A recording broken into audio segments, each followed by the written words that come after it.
안녕하십니까. 10월 16일 월요일 말씀 묵상 함께 시작하겠습니다. 오늘도 말씀으로 하루를 시작하시는 귀한 성도님들의 가정과 생업 가운데 주님의 구원의 은총, 그 크신 은혜가 충만히 내려주시기를 간절히 기도합니다. 오늘 본문은 이사야 33장 17절부터 24절까지 말씀이고요. 주님의 구원에 대한 찬양과 높임의 내용이기 때문에 어떻게 보면은 굉장히 단순합니다. 하지만 주님께서 우리에게 베풀어 주신 그 은혜를 다시 한번 되새겨 볼 수 있는 감사한 시간이 되지 않을까 생각합니다. 먼저 말씀을 보시고 계속 묵상 이어나가도록 하겠습니다. 내 눈은 왕을 그의 아름다운 가운데서 보며 광활한 땅을 눈으로 보겠고 내 마음은 두려워하던 것을 생각해내리라. 계산하던 자가 어디 있느냐? 공세를 계량하던 자가 어디 있느냐? 망대를 계수하던 자가 어디 있느냐? 내가 강포한 백성을 보지 아니하리라. 그 백성은 방언이 어려워 내가 알아듣지 못하며 말이 이상하여 내가 깨닫지 못하는 자니라. 우리 절기의 시온성을 보라. 내 눈이 안정된 처소인 예루살렘을 보리니 그것은 옮겨지지 아니할 장막이라. 그 말뚝이 영영이 뽑히지 아니할 것이요 그 줄이 하나도 끊어지지 아니할 것이며 여호와는 거기에 위엄 중에 우리와 함께 계시리니 그곳에는 여러 강과 큰 호수가 있으나 노젓는 배나 큰 배가 통행하지 못하리라. 대저 여호와는 우리 재판장이시요 여호와는 우리에게 율법을 세우시니요 여호와는 우리의 왕이시니 그가 우리를 구원하실 것임이라. 내 돛대줄이 풀렸으니 돛대의 밑을 튼튼히 하지 못하였고 돛을 달지 못하였느니라. 때가 되면 많은 재물을 탈취하여 나누리니 저는 자도 그 재물을 취할 것이며 그 거주민은 내가 병들었노라 하지 아니할 것이라. 거기에 사는 백성이 사죄함을 받으리라. 지금 주님의 날이 임하고 하나님의 심판과 축복이 있을 것을 선포하고 있는 이 35장까지 내용에서 특별히 오늘 본문은 축복에 대한 이야기만 거의 기록되어 있다고 볼 수 있죠. 하나님께서는 심판하시지만 복을 주신다. 그리고 그 가운데서도 예루살렘은 구원을 얻을 것이다. 이것이 오늘 본문인데요. 제가 날마다 솟는 샘물이 39장까지만 그 묵상을 이어나갈 거다 보니까 이렇게 이사야를 세 부분으로 나누는 전통적인 구조를 제시해서 묵상을 이어나가고 있긴 합니다만은 이사야를 꼭 이렇게만 볼 거는 아니에요. 반드시 이렇게 세 구분, 그러니까 히스기야의 통치 시기라는 것을 가운데 두고 그 앞 뒤로 나누어서 히스기야 통치 시기 이야기 전 그리고 이후의 소망, 그리고 히스기야 통치 시기, 그리고 이 40장에서 세례 요한을 떠올리게 하는 광야로부터 오는 소리가 나오고 하다 보니까 39장까지는 구약, 40장부터는 신약, 뭐 이런 식으로 나누는 전통적인 구조를 날마다 솟는 샘물이 사용하다 보니까 저도 이 구조를 따라서 설명을 하고 있습니다만은 다르게 볼 수도 있거든요. 이사야를 1부와 2부 둘로 나누고요. 그리고 오늘 본문이 1부의 결론이다라고 보고 그리고 내일 본문부터 66장 끝까지가 이사야의 2부다. 이렇게 보는 입장도 있습니다. 왜 그러냐 하면요. 이사야 처음 시작할 때에는 1장에서 유다가 패역했다. 가축들도 자기 주인을 아는데 내 백성이 나에게 거역했다 이렇게 고발하시면서 저들이 들포도를 맺혔다 막 하나님께서 심판 선언을 하시잖아요. 그렇지만 오늘 본문 마지막에 이렇게 그 유다가 구원을 받을 것이다 라고 하면서 끝난다는 거죠. 그리고 내일 본문 보시면 열방을 향한 하나님의 심판 선언이 나오기 시작하거든요. 그런데 66장, 65장과 66장에 보시면 새 하늘과 새 땅 이야기가 나옵니다. 그래서 열방 모든 나라를 심판하고 그리고 모든 땅을 구원하시는, 그러니까 앞에서는 유다의 심판과 유다의 구원, 그 다음에는 열방에 대한 심판과 열방에 대한 구원, 이렇게 제시되고 있다 이렇게 보는 거죠. 그리고 일부의 왕은 아하스, 굉장히 악한 왕인데 이브의 왕은 히스기야죠. 이렇게 보게 되면 히스기야는 이브에 나타나는 왕이 되는 겁니다. 이렇게 볼 수도 있습니다. 왜 제가 이렇게 다른 시각의 구조를 제시하고 있냐 하면요. 이 33장이 결국은 이렇게 봤을 때에는 일부의 결론이 된다는 거죠. 그러다 보니까 굉장히 내용이 소망이 있고 기쁘고 승리의 선포로 이루어져 있죠. 너희 눈은 왕을 그의 아름다운 가운데서 보며 왕이 굉장히 좋게 차려입고 아주 영광스러운 모습으로 나타나는 것을 보게 될 것이고, 그리고 광활한 땅을 눈으로 보게 될 것이다. 너희가 다스리게 되는 그 영토가 굉장히 넓을 것이다. 이렇게 선포하고 있죠. 여기서 이 왕은 인간 왕일 수도 있고요. 다윗의 후손 왕일 수도 있고 또 하나님일 수도 있죠. 하나님을 그 영광 가운데 본다는 의미일 수도 있습니다. 여하튼 여기서 하나님께서 그 구원의 은혜를 베풀어 주셔서 그 영광과 그 풍요를 보게 될 것이다. 그 말이죠. 네 마음은 두려워하는 것을 생각해 내리라. 네가 과거에 두려웠던 것이 기억이 날 텐데 계산하던 자가 어디 있느냐, 공세를 계량하던 자가 어디 있느냐, 망대를 계수하던 자가 어디 있느냐. 아수르가 쳐들어오는데 적을 막아내려면 우리의 병력이 얼마고 어느 정도까지 군량이 마련되어 있고 우리가 포위당했을 때에는 얼마 정도를 버틸 수 있고 그런 걸 막 계산하게 되어 있지 않습니까? 두려워하면서 전전긍긍하면서 이런 것을 계산할 거다 이거죠. 하지만 하나님께서 구원하실 것이기 때문에 그 강포한 백성, 아수르를 포함한 이방의 공격을 말하는 거죠. 그 백성은 방언이 어려워 내가 알아듣지 못하면 말이 이상하여 내가 깨닫지 못하는 정말 이방에서 몰려오는 그 백성들의 공격을 너희가 보지 못하게 되리라. 다 막아내고 이기게 될 것이다. 적들은 그대로 몰락하게 될 것이고 너희는 이렇게 큰 은혜 가운데 기쁨을 누릴 수 있을 것이다. 이렇게 소망과 승리의 선포가 이어지고 있는 겁니다. 그리고 절기의 시온성이 나와요. 이스라엘의 절기가 되면 사람들이 다 예루살렘으로 모인단 말입니다. 그러니 전국에 있는 사람들이 예루살렘에 모여서 북적북적 하면서 거기서 그냥 활기가 넘치겠죠. 막 떠들고 기뻐하고 서로 간에 그야말로 대목 아닙니까? 그런 상황을 보면 사람들이 그걸 보고 기쁨을 느끼게 되어 있는데 그 절기의 시온성이 회복될 것이다. 예루살렘이 안정된 처소인 예루살렘이고 옮겨지지 아니할 장막이요 말뚝이 영영이 뽑히지 않고 그 줄이 하나도 끊어지지 않는다. 이것은 이 예루살렘의 성전을 성막에 비유한 거죠. 성막이 더 이상 이동할 필요가 없다. 성전이 영원할 것이다. 그 말이죠. 여호와는 거기 위험 중에 우리와 함께 계시리니 하나님께서 그들 가운데 임재하시고 그들을 지키시고 왕이 되어 주신다는 이야기 아니겠습니까?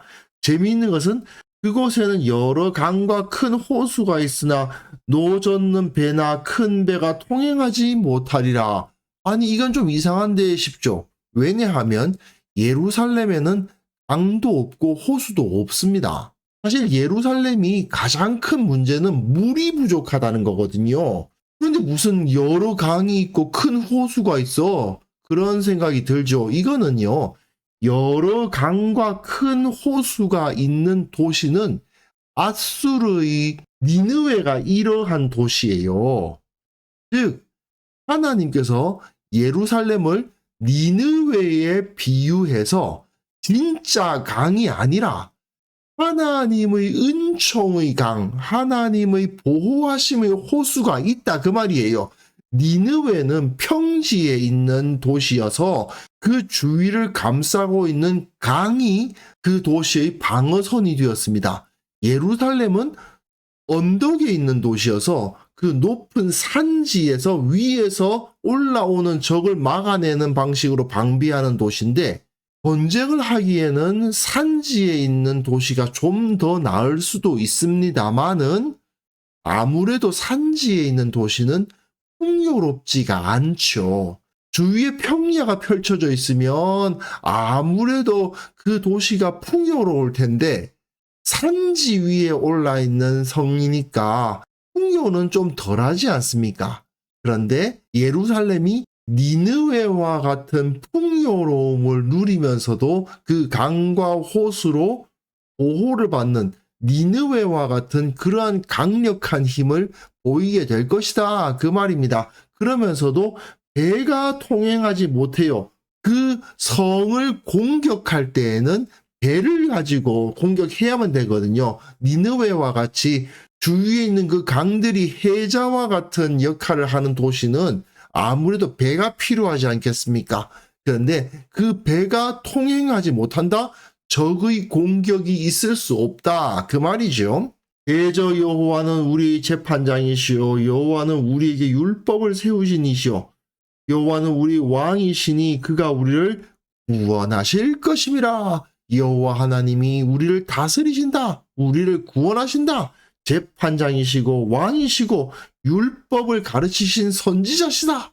이렇게 말하면서 하나님의 절대적인 권세를 보여주고 있는데 너희 돛대줄이 풀렸으니 돛대의 밑을 튼튼히 하지 못하였고 돛을 달지 못하였느니라. 좀 전에 예루살렘을 니느웨에 비유했잖아요. 그러니까 예루살렘을 공격하는 적군이 마치 돛대 줄이 풀린 것과 같고 돛대 밑이 튼튼하지 않고 돛도 못단 상태가 되었다. 아수르가 또는 다른 민족들이 예루살렘을 쳐들어오려고 해도 이길 수가 없다. 그들은 전혀 예루살렘을 공격할 수 있는 능력이 없다는 거죠. 결국 때가 되면 많은 재물을 탈취하여 나누리니 더는 자도 그 재물을 취할 것이다. 결국은 그 재물을 너희가 가지고 있는 재물을 다 탈취당하게 될 것이다. 그 말입니다. 그 거주민은 내가 병들었노라 하지 아니할 것이라. 거기에 사는 백성이 사죄함을 받으리라. 그 가운데 병든 사람이 없다. 모든 백성이 다 죄용서함을 받는다. 이렇게 구원이 선포되면서 어떻게 보면 이사야 우리가 묵상해오면서 참 암울한 모습들 많이 보지 않았습니까? 하나님의 심판이 계속 선포되는 모습을 보았지만 결국은 이렇게 하나님께서 그 든든하신 구원의 하나님, 사랑의 하나님, 보호하시는 하나님의 은총이 부어지는 것을 선포하고 있는 겁니다. 그러다 보니까 이 33장을 이사야의 일부의 마지막으로 보는 시각이 있는 거죠. 이렇게 하나님의 은총이 선포되고 그리고 66장에서는 새 하늘과 새 땅의 선포가 있으니까 동일한 모습을 가지고 있지 않느냐 이렇게 보고 있는 겁니다. 여하튼 오늘 본문에서 우리는 하나님께서 자기 백성을 끝까지 사랑하시고 철저하게 지키신다는 메시지를 확인할 수 있는 거죠. 사실 오늘 묵상은 아주 단순합니다. 그러나 너무나도 큰 은혜를 담고 있죠. 주님께서는 그 구원의 은혜를 우리로부터 절대로 취소하지 않으실 겁니다. 우리가 부족할 수 있고 죄를 지었을 수도 있고요. 어리석고요. 말씀도 따르지 않고요. 들포도나 맺고 있고요. 보기는 보아도 보지 못하고 듣기는 들어도 듣지도 못하는 참 답답한 녀석들이라 하더라도 말이죠. 정말 한심한 모습을 갖고 있었다 하더라도 주님께서는 결국 우리를 붙잡으시고 구원하십니다. 이 은혜는 절대로 취소되지 않고 사라지지 않습니다. 물론 그 과정이 편안한 건 아니에요. 죄짓고 어리석고 하나님께 패역하면 두들겨 맞지요.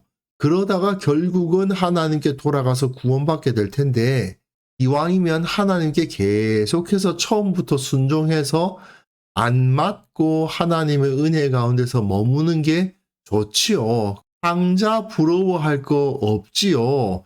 큰아들이 더 좋은 겁니다. 물론 탕자가 돌아왔을 때 자기 동생을 기쁨으로 맞아주는 큰아들. 그게 최고죠. 하지만 혹시라도 우리가 그 탕자와 같이 주님을 떠나고 세상적인 가치관을 따르고 하나님께 순종하지 않았다 하더라도 결국은 우리가 주님께로 돌아갈 수 있고 주님께서는 끝까지 우리를 부르시고 결국 우리를 구원해 주실 것은 분명한 사실입니다. 우리 아버지 되시는 주님의 은혜는 절대로 없어지지 않습니다. 이 구원의 기쁨이 우리 가운데 충만했으면 합니다. 그래서 오늘 함께 기도하실 때는요, 이 구원의 은혜 가운데에서 매 순간을 기쁨으로 살아가게 하옵소서. 이 땅의 모든 그리스도인들이 이 구원의 은혜에 충만하여서 세상 가운데 구원의 메시지, 그 빛을 던지는 역할을 감당하게 하옵소서. 함께 기도하는 시간 가졌으면 합니다.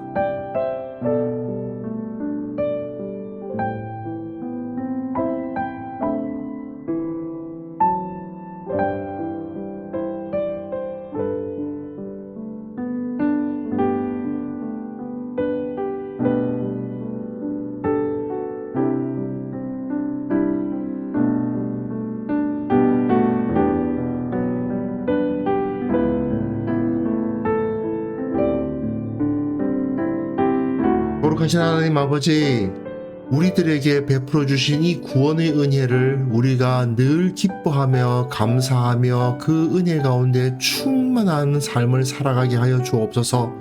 항상 기뻐하고 쉬지 말고 기도하고 범사에 감사하는 삶이 끊어지지 않게 하옵소서. 이 땅의 모든 그리스도인들이 세상 가운데 빛을 던지는 자들이 되게 하여 주시고, 참으로 세상 사람들이 보기에 구원받은 자들이 부러움의 대상이 되고 소망의 근원이 되는 그런 역사가 일어날 수 있도록 주께서 은혜 베풀어 주시고, 이 교회 가운데 이 구원의 확신이 충만케 하여 주옵소서. 주님, 특별히 기도하옵기는 세상이 참으로 우울한 상황 가운데 있습니다. 경기 침체의 소식들, 정치 갈등으로 인한 수많은 소음들, 그리고 전쟁의 소식들이 들려올 때마다 참으로 이 땅에 소망이 어디에 있는가 하는 탄식이 듭니다. 주님, 우리가 하나님의 진리를 가지고 있사오니, 주님의 소망을 가지고 있사오니 저들에게 그 빛을 나타내게 하여 주시고 이 땅의 소금이 되게 하여 주시고 세상 사람들에게 유일한 구원의 길을 제시하는 자들이 다 될 수 있도록 도와주옵소서. 아버지, 오늘 우리에게 주어진 이 하루를 주님 앞에 의미 있고 감사하고 기쁘게 보낼 수 있도록 도와주시고, 주님의 사랑, 주님의 은혜 충만히 누릴 뿐 아니라 이것을 내 주위 사람들에게 나누어 줄 수 있는 하루를 보낼 수 있게 도와주옵소서. 주님께 영광 돌려드리옵고 예수님의 이름으로 기도합니다. 아멘.